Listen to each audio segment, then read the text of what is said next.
A Asociación de Dano Cerebral de Compostela, Sarela, conmemorou hoxe o Día Mundial do Ictus, cunha mesa informativa no Hospital do Barbanza.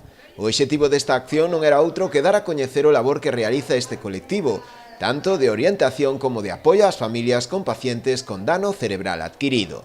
Temos hoxe así montada unha mesa informativa pois, como motivo de celebración do Día do Ictus e que é un poquinho para eso, ver un pouco que sabe a xente sobre o ictus e poder pois, discernir a esas dúbidas que poidan ter ou que nos poidan preguntar, que se poidan achegar a nós, contarnos tamén a súa experiencia, porque tamén é certo que a gran maioría dos que se acercan moi sempre ten algunha experiencia cercana ou propia, non? Entón, un pouco todo, é un dar e recibir tamén.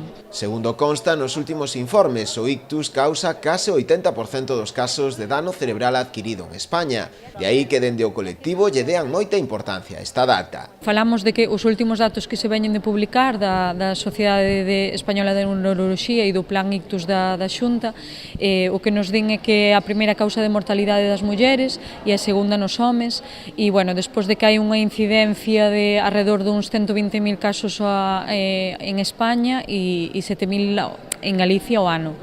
E, bueno, sí que é unha alta incidencia, que tamén é certo que a gran maioría ou a máis da metade produce algún tipo de discapacidade, a primeira causa de discapacidade, sí, de algo sobrevido, de un dano sobrevido. Especialmente no ictus, o tempo digamos, de resposta, no?